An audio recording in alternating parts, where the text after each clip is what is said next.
오늘 함께 읽은 하나님 말씀은 신약 성경 사도행전입니다. 사도행전 2장 1절부터 13절까지 말씀입니다. 우리 함께 1절부터 13절까지 말씀을 읽어보도록 하겠습니다. 오순절날이 이미 이름에 그들이 다 같이 한 곳에 모였더니 호련히 하늘로부터 급하고 강한 바람 같은 소리가 있어 그들이 앉은 온 집에 가득하며 마치 불의 혀처럼 갈라지는 것들이 그들에게 보여 각 사람 위에 하나씩 임하여 있더니 그들이 다 성령의 충만함을 받고 성령이 말하게 하심을 따라 다른 언어들로 말하기를 시작하니라. 그때에 경건한 유대인들이 천하 각국으로부터 와서 예루살렘에 머물러 있더니 이 소리가 나매 큰 무리가 모여 각각 자기의 방언으로 제자들이 말하는 것을 듣고 소동하여 다 놀라 신기하게 여겨 이르되 보라, 이 말하는 사람들이 다 갈릴리 사람이 아니냐? 우리 각 사람이 난 곳 방언으로 듣게 되는 것이 어찌 됨이냐? 우리는 바데인과 메데인과 엘람인과 또 메소보다미아, 유대와 갑바도기와 본도와 아시아, 부르기아와 밤빌리아, 애굽과 및 구레네에 가까운 리비아 여러 지방에 사는 사람들과 로마로부터 온 나그네 곧 유대인과 유대교에 들어온 사람들과 그레네인과 아라비아인들이라. 우리가 다 우리의 각 언어로 하나님의 큰 일을 말함을 듣는도다 하고 다 놀라며 당황하여 서로 이르되 이 어찌 된 일이냐 하며 또 어떤 이들은 조롱하여 이르되 그들이 새 술에 취하였다 하더라. 아멘. 하나님 감사합니다. 우리가 함께 하나님께 예배드릴 수 있게 해주시니 감사합니다. 이제 우리가 하나님 말씀을 듣기 원합니다. 우리에게 지혜와 은혜를 주셔서 하나님 말씀을 바르게 이해하고 이 말씀을 통해 우리에게 알려주고자 하시는 하나님의 뜻을 바르게 알 수 있도록 도와주옵소서. 예수님 이름으로 기도합니다. 아멘. 오늘 우리가 함께 읽은 하나님 말씀은 신약의 교회, 우리가 함께 모여서 신앙생활하고 있는 이 교회가 생겨나게 된 그 원인, 그 교회가 생겨나게 된 계기에 대해서 우리에게 알려주고 있습니다.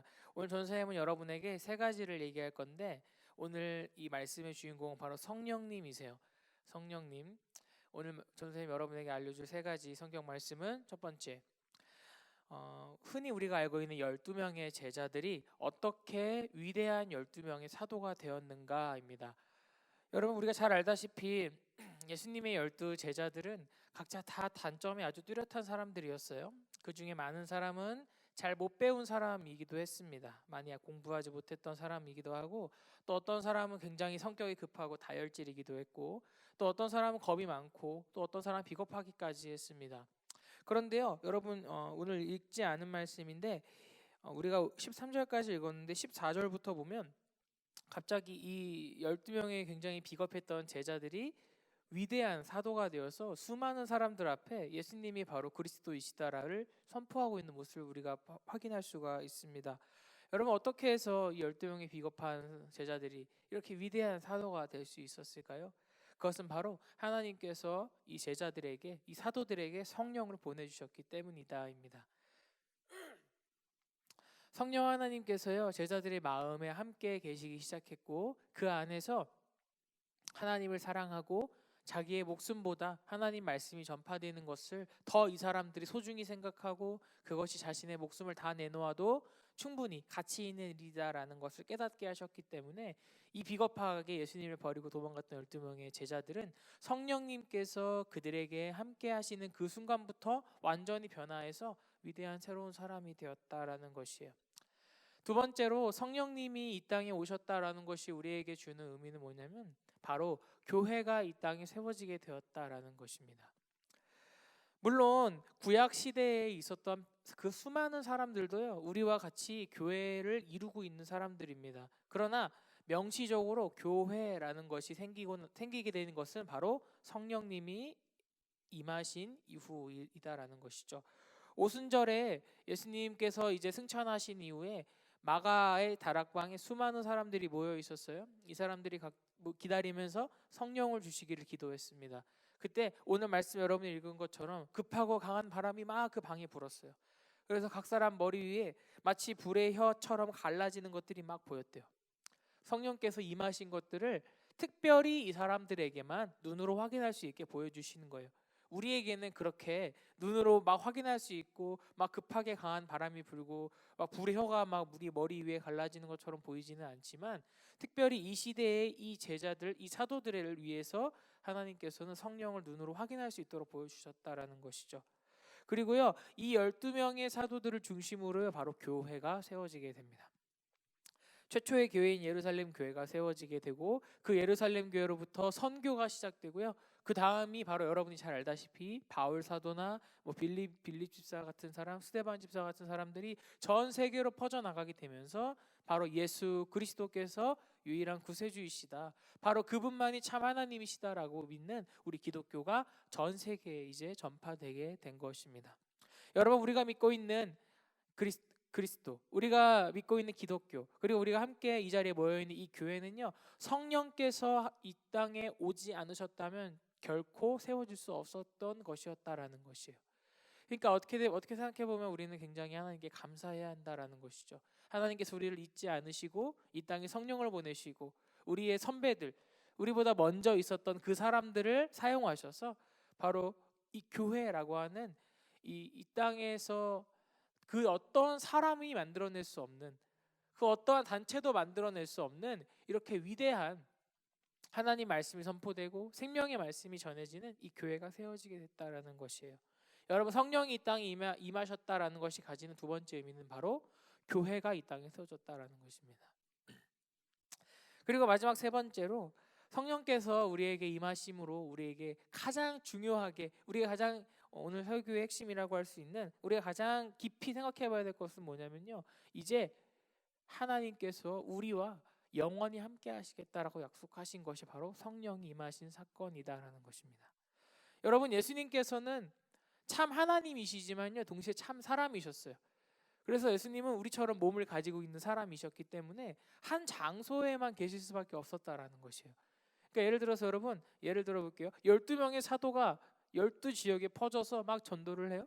근데 예수님이 그 사도들을 도와주고 싶으셨다고 생각해 봅시다. 그러면 예수님께서 몸을 12개로 나누시거나 막 분신을 12개로 만드셔가지고 그 자리에 가실 수 있었을까요? 그건 아니다라는 것이죠. 물론 예수님은 참 하나님이시기 때문에 온 땅에 충만하게 존재하실 수 있는 분이에요. 그러나 동시에 우리와 같은 사람의 몸을 입고 계셨기 때문에 한 자리에 매일 수밖에 없었다라는 거예요. 그런데 여러분, 예수님께서 승천하시고 난 다음에 우리에게 성령을 보내주시는데 그 성령께서도 참 하나님이세요. 근데 그 성령의 특징은 뭐냐면요, 우리처럼 육신을 가지고 있는 분이 아니라 영이시기 때문에, 진리의 영이시기 때문에, 위로의 영이시기 때문에 여러분 한 사람 마음에 동시에 거하실 수 있다라는 거예요. 여러분, 성령께서 우리의 마음에 거하신다라는 것은요, 하나님께서 우리와 함께 하신다라는 거예요. 근데 성경 말씀은 우리에게 뭐라고 얘기하냐면요, 성령이 너희 안에 거한다라는 것은 무엇이냐면 내가 세상 끝날까지 너희와 함께 하겠다라는 약속이야 라고 하는 위대한 말씀이다라는 거예요.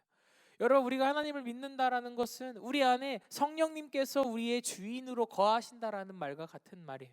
그리고 그 말은 동시에 우리가 영원히 하나님과 함께 할 수 있는 놀라운 축복을 받은 사람들이 되었다라는 것이에요. 여러분, 그런데 우리는 얼마나 이 사실에 감사하고 있는지 모르겠어요. 여러분, 우리는 하나님의 자녀이면서 동시에 하나님이 우리 안에 거하시는 성전이에요. 그런데 우리는 어떻게 살아가고 있나요? 여러분 안에 성령이 내주하시고 있다면 우리의 삶은요, 변화해야 된다라는 거예요. 우리 안에 성령이 착한 일을 이미 시작하셨기 때문에요, 우리의 삶은 거룩해져야 되고요, 우리의 삶은 오늘도 죄를 죽이고 은혜를 살리는 삶으로 변화해야 된다라는 것이에요. 그런데 만약에 우리가 우리 안에 성령이 계심에도 불구하고 여전히 죄를 사랑하고 여전히 우리를 더 사랑한다면 그것은 하나님께서 기뻐하시는 일이 아니다라는 것이죠. 그러나 여러분, 걱정하지 마세요. 우리 안에 계신 성령님은요, 우리에게 그렇게 살아갈 수 있는 힘을 주시는 분이에요. 우리가 기도하며 하나님 앞에 은혜를 구할 때 하나님의 성령께서는 우리 안에서 우리가 죄를 이기고 은혜를 살릴 수 있도록 도와주시고요, 우리가 하나님이 기뻐하시는 삶을 살아갈 수 있도록 도와주신다라는 거예요. 여러분, 성령이 이 땅에 임하셨다라는 것은요, 그냥 놀라운 기적, 그냥 말도 안 되는 일, 와 신기하다라고 그칠 수 있는 일이 아니다라는 것이에요. 성령의 임재를 통해서 이 교회가 시작될 수 있었고요. 그 교회에 12명의 사도를 중심으로 한 또 위대한 신앙의 사람들이 세워지게 될 수 있었고요. 그리고 결과적으로 오늘을 살아가는 우리에게도 하나님이 영원히 우리와 함께 하시겠다라는 약속이 되었다라는 것입니다. 여러분, 이처럼 성령께서 이 땅에 임하신 사건은요, 우리에게 너무나 큰 축복인 것이에요. 우리가 가장 감사해야 할 일이다라는 것이죠.